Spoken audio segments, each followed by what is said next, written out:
Good morning, everyone. So I'm going to do something a little different here. I'm going to talk about a little folklore. And this came from a document that was sent to me here from Boys Town. So I copied one of the pages here about cats and weather.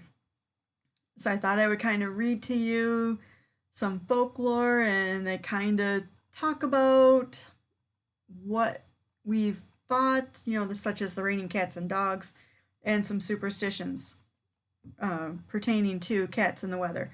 So, again, here we go. So, what does it mean to rain cats and dogs? Some authorities tie the idea to Norse mythology. So, some of you guys have remembered the Norse and Odin and all the Viking storms. Apparently, he's pictured with dogs and wolves as a symbol. So, and then again, here I'll continue. Witches who supposedly rode their brooms during storms had black cats.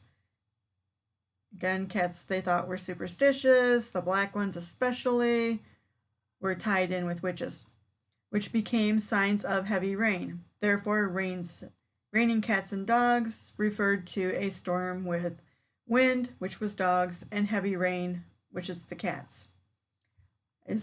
Sounds like it could be good, but as they're saying here, it didn't become popular until the 1700s when Jonathan Swift, who wrote Gulliver's Travels, used it in one of his satires.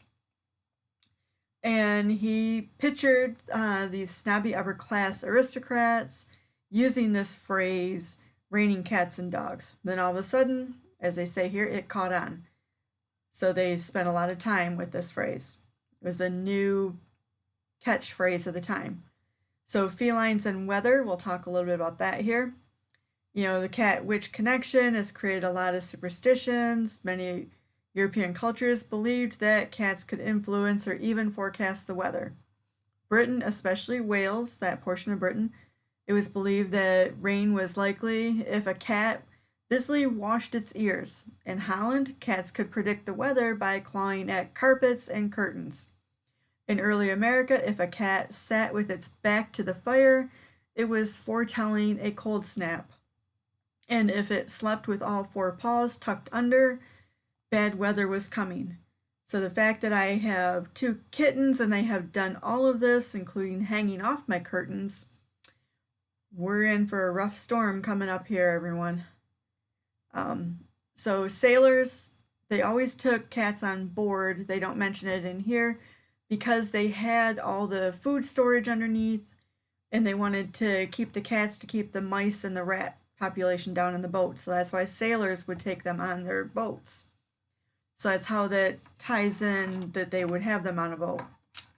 So, and of course, they're very superstitious, being out on the water, and you figure you're in the middle of the ocean, you can't see anything. A lot of superstitions fly in there.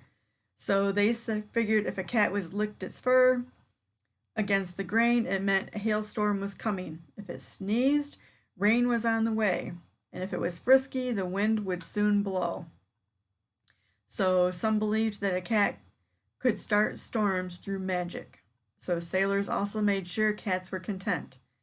Again, we would be in for some very rough weather because this is my two kittens all the way. The one sneezes a lot. They lick their fur against the grain. So I'm hoping that this isn't going to take any play here, that these are just all folklore and have no connection to reality. And again, they talk about here, if a cat stared out a window, it would rain.